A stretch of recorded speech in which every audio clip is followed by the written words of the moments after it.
Assalamu alaikum, everyone, and welcome to Heart podcast. In this podcast, we slow down and have genuine conversations about the things that touch our lives, our struggles, our growth, and everything in between. Let's just be clear. Uh, I've made it. I've decided that I will not let the place limit me.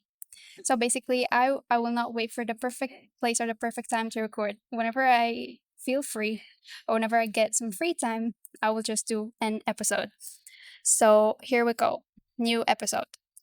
And let me tell you that personally, if I saw this title, 10 lessons I learned in uni, I would never click on that video.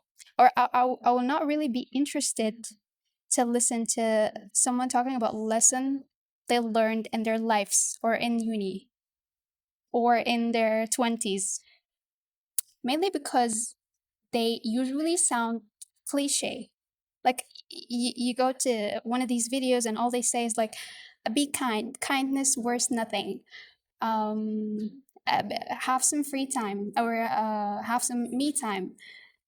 So I feel like they say very basic things that I already know, so I don't really need to listen to such a thing until um, I watched a video, or it was a podcast episode, but maybe and I like it a lot. It was about 30 lessons the podcaster learned in her 30s. And maybe because, as I said, I liked the podcaster herself, so I wanted to know about her more. I wanted to uh, know about her life, her experiences. And that made me actually change my mind. Because sometimes it's not about knowing new things, but it's about knowing that someone out there is going through the same things that I'm going through. Like I know all of the tips or of the lessons she said, I'm probably familiar with them. But knowing them in within the scope of someone's experience hits different, especially if it's someone that you are interested in or that you like or that you think is valuable. So yeah, that's why I thought, since my journey in uni is coming to an end, let me do a 10 lessons I learned in uni. I'm not sure if they're actually 10, but yeah, we'll see how many lessons I learned. Number one, don't rush. Don't rush generally. Don't rush friendship, don't rush learning, don't rush working, don't rush even marriage. Just don't rush. Take it slow, step by step, because it sometimes feels like when you end high school and start a new phase, start uni, you feel like, oh, you're suddenly growing up and you need to figure it out all, and it starts getting serious now, so people are treating you as an adult or more of an adult. So it feels like, I know it's kind of overwhelming, I know, but please don't rush, and it is okay, take your time. I mean, I don't know, why do people rush? Like it feels like everyone, and this is something that bothers me, to be honest, because I feel like we are running and running in the same loop, and we're not getting anywhere. And sometimes in this process, we do things that we don't want to do or don't think that would help us, just because we need to do something, just because we cannot just stop and think of what we really want or what really suits us. No, we just need to do something, anything, just to look like we're doing something, just to look like we have figured it out. But seriously, you don't have to. So when I first, so let's take it one by one. Don't rush friendship or relationships in general. When I first got into uni, because I was in high school, I was a bit of an introvert. So I was so anxious about making new friendships or making, uh, you know, lifetime uni friendship, because I always see this thing where people, these are my classmates. So in uni, I'm waiting for something for uni mates. So yeah, I was so anxious about this that I kept befriending anyone. Maybe that was at the beginning, without real intention. Like, I was just, I did not mind befriending anyone. But really, when I thought about it, I felt like maybe I need to take some time. Like, it's okay to have good relationships with anyone. That's good. And to have connections, that's good and all. But when it comes to friendship, when it comes to especially best friends, you need to be careful. You need to choose carefully. Not just let anyone into your life, not just share your secrets or share your life or your deepest emotions with anyone that comes in your way just because you've met them in uni, and just because you want to have a best friend for at this time. And don't rush learning. Again, before starting uni, I don't know why, but I was so eager to know what was it like there, and what are the subjects, and what are everything. And I remember I texted a girl, she was older than me, and I asked her, oh, what can I do to prepare for uni? I mean, in terms of studying and stuff. And she just told me, just enjoy your life until you get into uni. And actually, now that I think of it, she is right. I don't know. I don't really have to rush learning or rush anything, especially that now I'm in my last year, and uh my learning pace is actually going down. But I don't like this, of course. But I mean, just take it slow, step by step, and so that your passion doesn't fade away. Even though I don't like the word passion, but we will use it here for now. And no rush working. Um, in uni, especially in our last years, most of my colleagues, they started working, and is beyond amazing to get to the job market, to get a working experience when you are a student. And if you can do this, please do it. But if you cannot, or if you have other priorities, it is totally fine not to start working maybe until you graduate, or but if you can, of course, you can do some working to build a good portfolio and a powerful CV. So basically, each one has his own natural pace. And when you rush, you often lose both the journey and the destination. You just don't know what you're doing. You don't know what's the purpose of it, and you don't know where this thing is going to get you. So that's my point. Number two, so basically, do whatever you can, but do it consciously and slowly. Number two, preserve your heart. Remember that episode we talked about boyfriends and girlfriends? So yeah, this is something similar, because in high school, people don't usually get married in high school, but in uni there is a potential you can get married, and you can, or at least get engaged in uni. So don't rush it. Again, don't rush. The don't rush thing is real. And try as much as you can to preserve your heart. If there's someone that you like, only think about it in terms of marriage, not in terms of boyfriends and girlfriends. Again, um, and not every emotion must be acted upon. Even if you had emotions for someone, you do not have to act upon it. Guard your emotions carefully. And for more details, of course, go back to that episode we talked about emotional virginity and all. Number three, prayer is non-negotiable. When you first go to uni, you explore the place, you go have a look at the rooms and the library, the cafeteria, everything. And on top of that, you have to know where the masjid is, or at least where the praying room is. And carry a small prayer mat with you just in case, uh, so that it will help you not miss out on any prayer. Basically, prioritize okay, prioritize praying on time. Stay connected to your prayers, uh, and this will guide you through your all your ups and downs. Number four, if you're a girl, try your best to hold on to proper hijab. It's not always easy, I know, but remaining true to your values in a challenging environment is so powerful, especially that in uni, most of the girls, or that's what I see, to be honest, most of the girls are not wearing proper hijab. And you might be, I don't know, it depends. Like, for example, for me, I maybe when I got into uni, um, my hijab was not the best, but I started to make it better and better.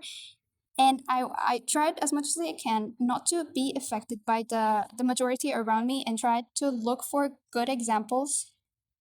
And actually, that's what I do. When I found a girl who's wearing proper hijab, I love talking about hijab, and I just go to her and ask her about her hijab journey, and how she wore the hijab, what was the challenges, how she deals with her nafs and desires and all.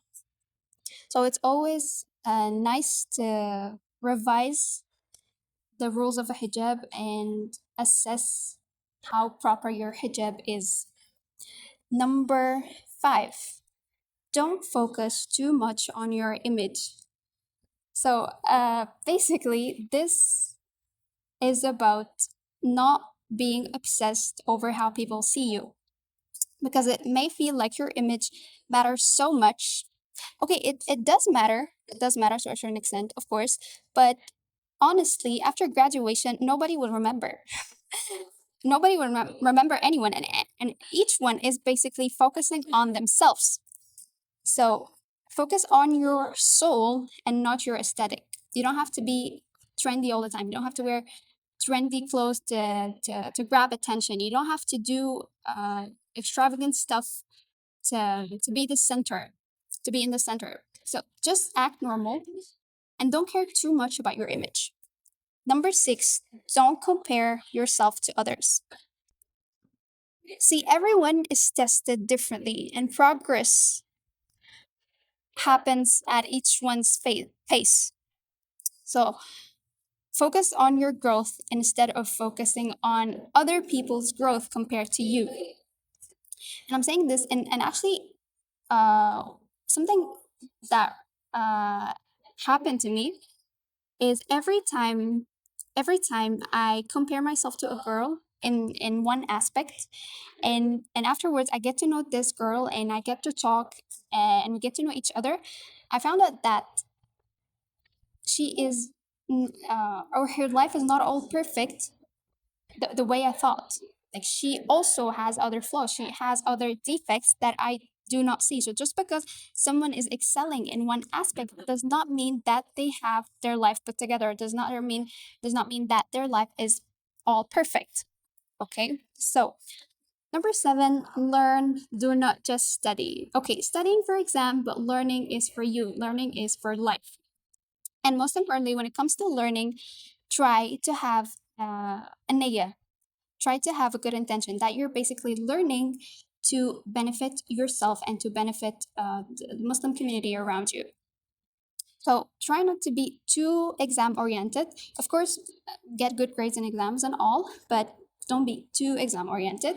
Prioritize again this word. Oh, prioritize relearning, knowledge that transforms you, not just grades that decorate your transcript. No, knowledge, real knowledge. And if your parents think too much, or if your parents are too exam oriented, I don't know how to deal with this, to be honest, but I feel like you gotta make a balance. Like, show them that you are capable of that. Grades are not the thing, that you're capable of basically getting the grades, and at the same time show them that what really matters is that you actually learn. Like, I remember my father is actually too exam oriented, but when I talk with him, I try as much as I can not to tell him, for example, I got an A or I got a B or whatever. No, I just tell him, I learned this in the blah blah blah course, and I really liked it, and it benefited me in this and this. So if it felt like I'm telling him how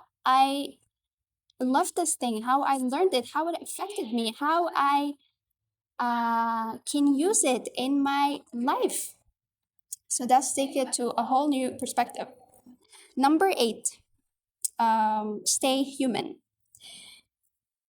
So during this invasion of AI, everything is AI, especially if you are if you're a language learner, if you are in a college that gets you to write a lot of essays, please try as much as you can not to depend on AI and shortcuts. Don't let them replace real learning, because I remember in my first couple of years in college, AI was not there, and I actually learned, like I wrote essays from scratch, from A to Z. I did projects from scratch, from A to Z, all on my own. But now it feels like Mission Impossible, and I feel this is partly or mainly, not just partly, mainly because of AI, because AI is just making me too lazy to do things, not just to do them from scratch, but to do them to begin with. So I just, and this is not, of course, right. I'm not encouraging you to do this. Try as much as you can to stay human. I know it's hard. I know you will exert more effort, but trust me, it's worth it. You will actually learn. And when you use AI, use it cleverly, use it the right way, use it to your own benefit. Let it do the donkey work, but not let it do the human work, or the part where your spirit has to be there. Okay. Number 9, helping others brings baraka. Okay, this thing I learned this from my dear friend, one of my friends in college. She is literally the most helping person I know, for real. I mean, I learned this, like she did not tell me uh, helping others brings barakah, but she did it in front of me, that I saw it, and I started mimicking her. So whenever I was scared of a course, I made summaries for others, and I intended it for Allah, and He always blessed my own efforts. So helping others will not ever affect your own grades. Help others in and try as much as you can to share knowledge, because actually this is the idea of knowledge, is we learn knowledge to share it and to use it in our lives. Number 10, respect uni. I don't know why, but in my uni, or this is something I don't really like, that I see not all students respect professors, or respect the place, respect themselves even. So I don't know. I don't want to get into so much details about this, but yeah, long story short, respect your professors, your classmates, and respect the campus. So mocking children, smoking around campus, breaking rules, it's just chips away at your own dignity first. Honor the place where you seek knowledge. That's what mattered the most. And yeah, I guess, okay, I wrote a couple of more things, but I don't know where they are. Okay, just one lesson left. Don't cheat. Okay, okay, I feel like in uni we have certain tests, right? And one of these tests, and even in school, by the way, and one of these tests is we are tested whether we will cheat or not. I mean, in exams, or even in the way we deal with the uni and the way we deal with the process of learning. Like, let me tell you something. Uh, one, one exam. I was not really prepared for it. There was this one exam that I was not really prepared for it, and I thought I was gonna fail.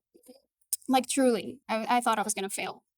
And I don't know, my mind for a second made me think, oh, maybe I can cheat. Maybe that would be a way out. But then I thought to myself, hmm, like, I did this to myself, because I did not study. So if I studied, I'll make it easier for myself. So that's, by the way, an additional reason to why you should study, and you should keep up with, or at least know the outline. Like, do not go to an exam without knowing anything about the syllabus. don't do this ever, because you'll be more tempted to cheat. And in this moment, in this specific moment, you will be weak and you might actually do it. So try as much as you can not to start the process uh, from the first place. Try to study and try not to cheat. And when someone's is inviting you to even cheat from him, or to cheat, or that he wants to cheat from you, just say respectfully that you don't cheat, and that this aligns with Islam and you're trying to stick to the right path, and that's it. So respectful and so clear. And yeah, that's it. I hope you guys liked the episode. I hope I actually said some good points. I know they are so basic points, like you're probably, again, as I said at the beginning, you probably know all of these. But I don't know, maybe if you are about to enter uni or about to enter a new phase in your life, maybe you could use some of them. Or maybe I'm just reminding you if you forgot. I don't know. So yeah, thank you for spending this time with me, and I'll see you guys in the next one, inshallah. Take care.